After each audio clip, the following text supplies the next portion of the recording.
दिल्ली के India international centre में millennium change makers conference and awards 2023 समारोह का भव्य आयोजन किया गया। इस समारोह में देश के कई होनहार नन्हे सुपर स्पीकर ने हिस्सा लिया।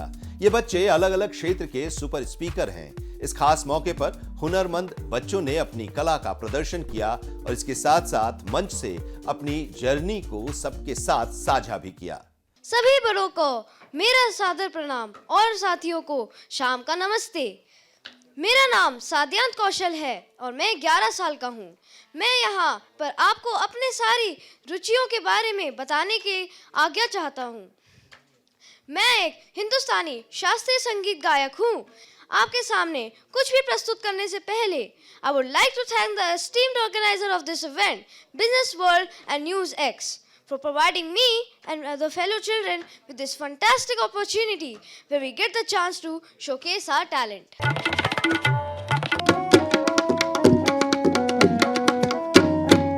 कार्यक्रम में पेंटर और गायक साद्यांत कौशल ने राग गौड़ सारंग की प्रस्तुति दी। उन्होंने कहा कि इस राग को दिन के समय गाया जाता है। राग गौड़ सारंग कल्याण थाट का है। कार्यक्रम के दौरान अपनी सुरीली आवाज से साद्यांत कौशल ने सभागार में मौजूद दर्शकों का मन मोह लिया।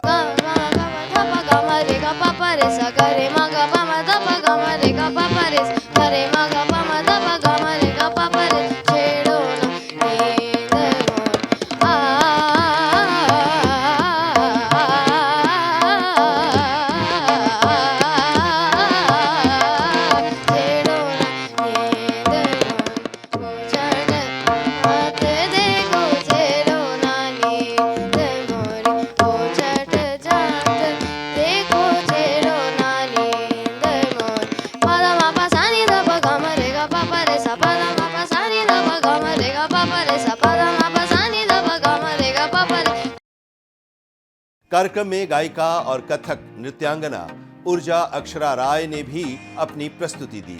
उनकी इस खूबसूरत प्रस्तुति ने लोगों का मन मोह लिया।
इस कार्यक्रम में बतौर सुपर स्पीकर आद्या बेनूर, परिसा मेहता, मास्टर प्रसन्न बत्रा, अपराजिता मिश्रा, साक्षी सासाने, अनुष्का जौली, मास्टर अरिहान सिंह आगा, मास्टर अक्षत खेतरपाल, लिसी प्रिया, ऊर्जा अक्षरा राय, मास्टर साद्यांत कौशल राय और मास्टर उदयन मिश्रा शामिल हुए।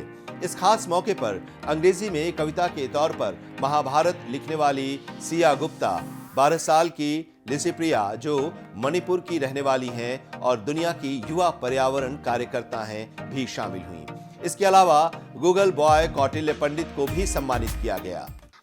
I think you've heard it all, but my name is Siya Gupta. I started writing at a very young age. I started writing when I was just 8 years old. It was for school at first, and it was just another project that I had to do. But once I started writing, I realized how much I loved crafting the words and creating beautiful poems and stories out of our English language. The first book I ever wrote was The Magical World of Poems. This was self-published and it contained some of my younger self's inner musings at that time. After that, when I was 9 years old, I started writing the fairy tales in rhyme. I've always loved the fairy tales and I've always loved poetry. Poetry to me felt different from any other form of literature. Poetry, the way the rhymes flow and the way the words resonate with you and stay deep within your soul even after you finish reading. That is what poetry always meant to me. So once I started reading and writing more fairy tales, I wanted to read the fairy tales in rhyme. But I realized that they'd never actually been written in rhyme. And my younger sister, she's an avid reader and she was an amazing fan of the fairy tales as well. She wanted to read them in rhyme too. She and I went bookstore hunting and we could not find a single book where the fairy tales were written in rhyme. So I decided, why not write it myself? I started by writing Cinderella in rhyme. At first, it was just for a whim. It was for my sister. It was for me to enjoy myself. I learned a lot of things from everybody who came, who spoke before me. There was a person who wrote something magnificent about Bharat. It is really something that is, it is really unique, right? And if you take this idea and work upon it for rest 10 to 20 years of your life or do something different with that same intensity, then I believe nothing is impossible. India is a nation in which we still have a lot of problems. We still have disputes. We still have problems that are yet noticed. And if you all work in one manner, if you all work in order to solve those problems, if you all work in order to solve real world problems rather than the things that are just on paper, then the results, the outbreaks would be something that I don't think that we have seen something till now what we can do in 20 or 30 years after. In near future, there would be many people who would be coming like us. Some would be, I think, way better than what we are. And I think humans are, and all of us are evolving at a really steady pace. We're learning every day. Humanity is transforming at each and every point of life. कुछ ही महीनों पहले मेरा सबसे पहला solo art exhibition था अहमदाबाद में, जहां मैंने अपने 50 आर्ट वर्क्स लोगों को प्रदर्शित किए थे.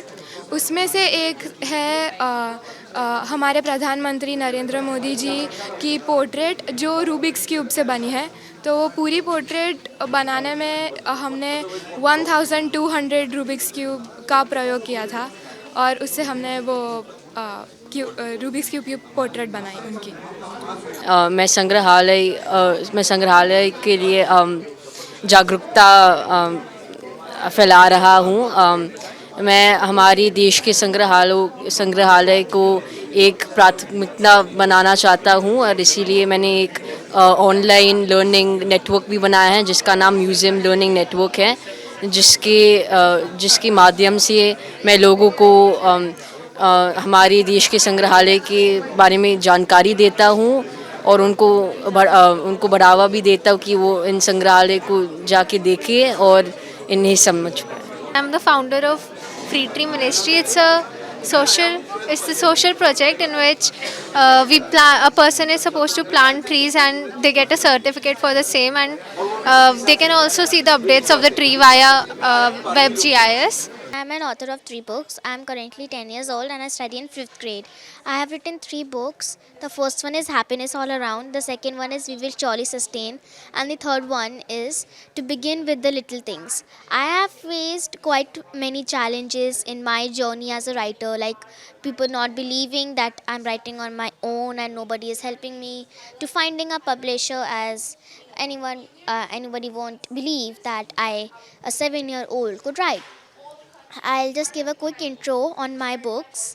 The first one, Happiness All Around, is a collection of short stories and poems related to the things that I love and the things that we should inculcate in ourselves. Like, we should not be overconfident and we should value whatever privileges that we have, etc. मैं 12 साल की पर्यावरण कार्यकर्ता हूँ और मैं special envoy of टिमोर Leste हूँ. मैं बहुत छोटी एज से 6 इयर्स से मैं क्लाइमेट एक्टिविज़म करती आ रही हूँ, क्योंकि मेरा पैशन हमारे नेचर, हमारे बायोडाइवर्सिटी और इन्वायरमेंट में है. I've written the Mahabharata in rhyme. This is the first time Mahabharata has been written in English. It was first written in Sanskrit in 1 lakh couplets, and now I've converted it into English in 1000 couplets in rhyme. I think this will help them connect because it was written by someone who is their age. So it's written in their sort of language. This will help it make it easier for them to understand. And even, this book, I say it's for people ages from 9 to 99 because even my grandparents, they read this and they learned more about the Mahabharata. And even the kids my age, they read this and they are fascinated by the story. एक दिन मैं बस उनकी गाई हुई लोरी गा रही थी रात को एंड जब मैं उस क्लास में एंटर करी वो environment the smell of incense stick Saraswati Mata की there is like a portrait over there all students are gathered around and teacher उनको सिखा रहे हैं they're all singing and some are singing loud some are singing it's just a really beautiful environment which attracted me to that place. I was like, I want to come here again. I want to feel this too, like this peace that you get in music and especially Indian classical music. It has a different kind of aura and it makes you feel so positive after you do it. Like right now I just performed and I just danced and I haven't had lunch but I'm still feeling so happy and energetic because it just makes you feel so calm and it just takes away all your problems like that. आज मैंने तबला बजाया stage पर and I talked about since when I've been playing the tabla and about my journey with tabla and I spoke about tennis and cause these are my 3 passions and this is what I look forward to doing when I grow up in life. मैं ASA Jets startup का founder हूँ and I am very proud of my self. ये मेरा idea 4th grade में शुरू हुआ था जब हम लोग लास्ट सीट पे बैठकर टीचर को परेशान करने के लिए उन पे पेपर प्लेन उड़ा रहे थे और फिर जब हम 3 साल बाद वापस कोविड-19 के बाद मिले तब हमने इसको बिज़नेस अपॉर्चुनिटी की तरह देखा और फिर हमने ASA जेट्स शुरू कर दिया और अब हम यहाँ पर हैं 20,000 INR सेल्स. मैं एडोलेसेंट मेंटल हेल्थ और बुलिंग के ऊपर काम कर रही हूँ करीबन 5 साल से. मैंने शुरू किया क्योंकि मैं खुद एक बार बुली हुई थी और that was a very sad time in my life but I was able to overcome it. मैंने उसको ओवरकम किया और फिर मैंने शुरू किया एक ब्लॉग वेबसाइट. उसके बाद मैं 5 साल के लिए काम करती रही. मैंने सेशंस लिए बच्चों के साथ, मैंने NGOs के साथ कोलैबोरेट किया और बहुत अवेयरनेस स्प्रेड करी. और 5 साल के बाद मैंने एक ऐप बनाई जिसका नाम है कवच. वो पहले एक बुलिंग रिपोर्टिंग ऐप थी जिससे विक्टिम्स जो है बुलिंग के वो बुलिंग को रिपोर्ट कर सकते हैं. पर अब ये एक एडोलेसेंट मेंटल हेल्थ प्लेटफॉर्म बन गई है और मैं एक मेटावर्स भी बना रही हूँ, कवच मेटावर्स, जो ऑल्सो एक्सेसिबल है. मेरा सबसे मान्य अचीवमेंट ये है कि आज का अवार्ड जो इतने सारे टैलेंटेड बच्चों में से मुझे भी मिला है and thank you so much मुझे फॉर दिस अवार्ड. एंड जब भी मैंने मेरी मार्केटिंग एजेंसी चालू करी थी, मेरे मार्केटिंग फर्म चालू करा था, तो it has just been 7 months but 7 months में we have achieved a lot. हम लोग लग्जरी ब्रांड्स के साथ काम करते हैं और हम लोग इंटरनेशनल ब्रांड्स के साथ भी काम करते हैं. तो हमारा प्रेडिक्टेड रेवेन्यू भी 3 to 4 times है इन द नेक्स्ट 6-7 months. और हाँ, तो बहुत अचीवमेंट है, बहुत ग्रेटफुल हूँ. I summited Mount Kilimanjaro when I was 8 years old and Everest Base Camp when I was 7 years old. I have created a low-cost telescope and my aim was to get underprivileged children and especially girls interested into space and astrophysics and astronomy, which is seriously lacking. So I go into SOS villages and government schools and I teach girls and underprivileged children how to make the low-cost telescope so that they can explore the field. इस खास मौके पर केंद्रीय मंत्री SP Singh Baghel ने कहा कि ये नन्ही प्रतिभाएं पद्म पुरस्कार तक पहुंचेंगी क्योंकि पद्म पुरस्कारों की परिभाषा प्रधानमंत्री नरेंद्र मोदी ने बदल दी है. मैं गारंटी के साथ कहता हूं, मैं रहूं या ना रहूं, लेकिन ये जो आज 15-20 बच्चे हैं, आप देख लेना, ये एक दिन राष्ट्रपति भवन के पद्म पुरस्कारों, क्योंकि पद्म पुरस्कारों की परिभाषाएं भी मोदी जी ने बदल दी हैं. न्यूज एक्स मीडिया फाउंडेशन द्वारा आयोजित इस सम्मेलन में विशिष्ट उपलब्धियों वाले प्रतिष्ठित वक्ताओं को आमंत्रित किया गया था. कार्यक्रम में बतौर सुपर स्पीकर हर क्षेत्र में कम उम्र में कामयाबी हासिल करने वाले बच्चे पहुंचे थे. आपको बता दें कि आद्या बेनूर 8 साल की उम्र में माउंट किलिमंजारो और 7 साल की उम्र में एवरेस्ट बेस कैंप पर चढ़ने वाली सबसे कम उम्र की भारतीय लड़की हैं। वहीं परिसा मेहता अहमदाबाद की पुरस्कार विजेता कलाकार हैं।